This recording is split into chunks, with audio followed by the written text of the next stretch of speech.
Chapter 4. Turkish Delight. But who are you? Said the queen again.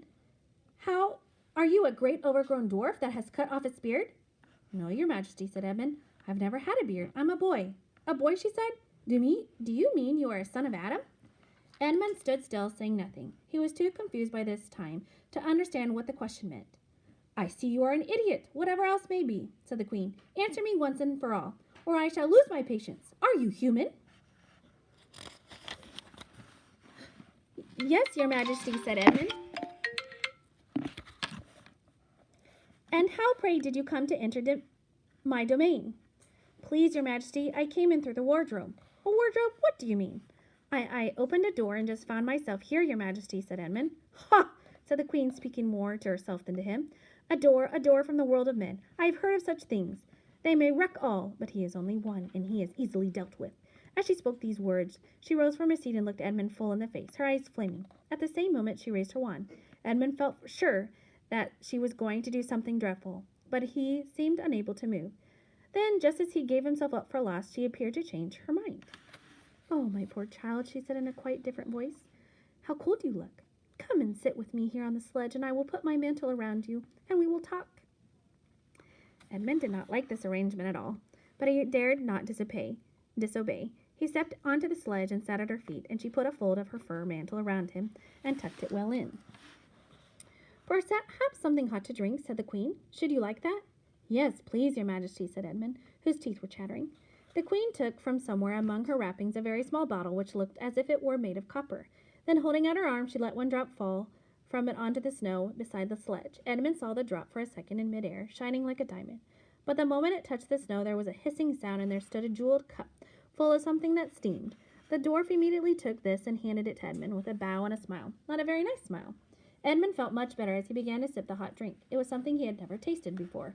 Very sweet and foamy and creamy, and it warmed him right down to his toes. Is it dull, son of Adam, to drink without eating? Said the queen presently. What would you like best to eat? Turkish delight, please, your majesty, said Edmund. The queen let another drop fall from the bottle into the snow, and instantly there appeared a round box tied with green silk ribbon, which when opened turned out to contain several pounds of the best Turkish delight. Each piece was sweet and light to the very center, and Edmund had never tasted anything more delicious. He was quite warm now and very comfortable. While he was eating, the queen kept asking him questions. At first, Edmund tried to remember that it is rude to speak with one's mouth full, but soon he forgot about this and thought only of trying to shovel down as much Turkish delight as he could. And the more he ate, the more he wanted to eat, and he never asked himself why the queen should be so inquisitive. She got him to tell her that he had one brother and two sisters, and that one of his sisters had already been in Narnia and had met a fawn there, and that no one except himself and his brothers and his sisters knew anything about Narnia. She seemed especially interested in the fact there were 4 of them, and kept on coming back to it. Are you sure there are just 4 of you? She asked. 2 sons of Adam and 2 daughters of Eve? Neither more nor less. And Edmund, with his mouth full of Turkish delight, kept on saying, Yes, I told you that before. And forgetting to call her your majesty, but she didn't seem to mind now. At last the Turkish delight was all finished, and Edmund was looking very hard at the empty box and wishing that he would ask him whether he would like some more. Probably the queen knew quite well what he was thinking, for she knew, though Edmund did not, that this was enchanted Turkish delight, and that anyone who had once tasted it would want more and more of it, and would even, if they were allowed, go on eating it till they hurt themselves. But she did not offer him any more. Instead, she said to him, Son of Adam, I should so much like to see your brother and your 2 sisters. Will you bring them to see me? I'll try, said Edmund, still looking at the empty box. Because if you did come again, bringing them with you, of course, I'd be able to give you some more Turkish delight. I can't do it now. The magic will only work once. In my own house, it would be another matter. Why can't we go to your house now? Said Edmund. When he had first got into the sledge, he had been afraid that she might drive away with him to some unknown place from which he would not be able to get back. But he had forgotten about the fear now.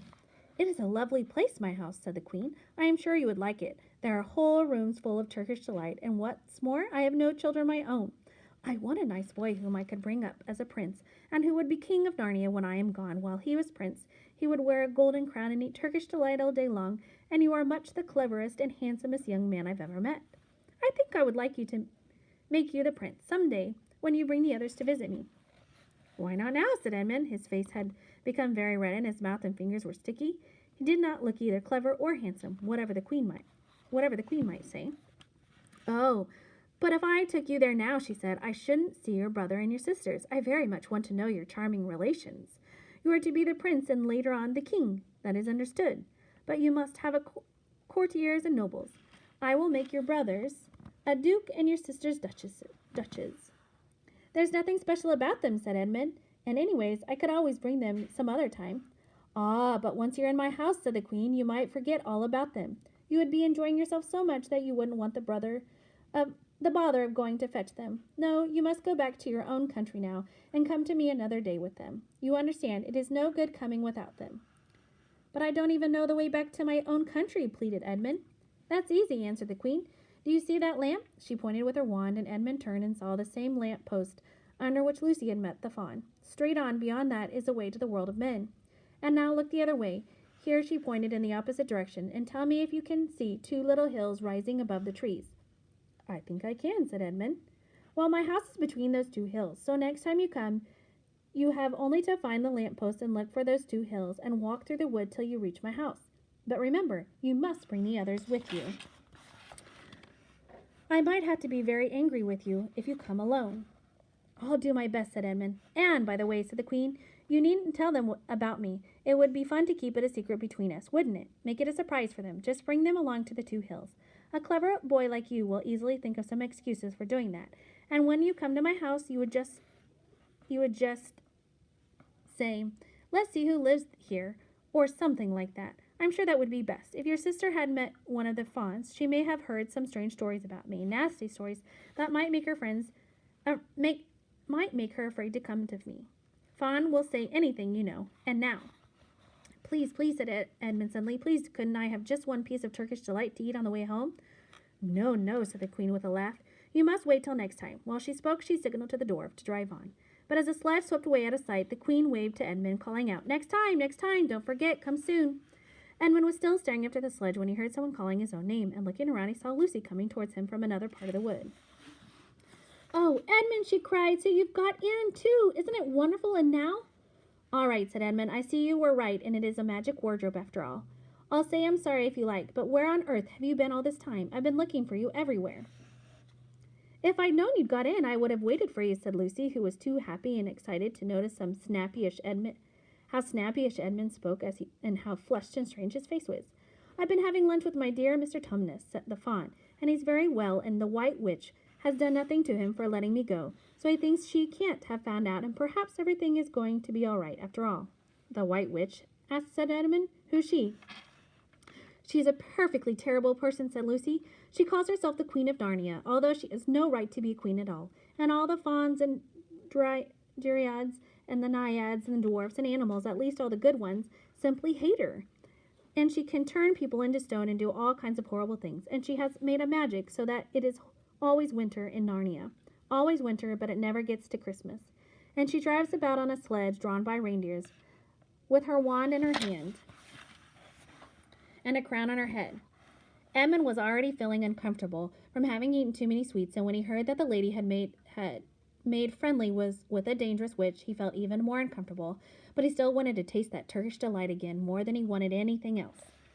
Who told you all the stuff about the witch, he asked, the White Witch, he asked. Mr. Tumnus, the fawn, said Lucy. You can't always believe what fawns say, said Edmund, trying to sound as if he knew far more about them than Lucy. Who said so, asked Lucy. Everyone knows it, said Edmund. Ask anybody you like. But it's pretty poor sport standing here in the snow. Let's go home. Yes, let's, said Lucy.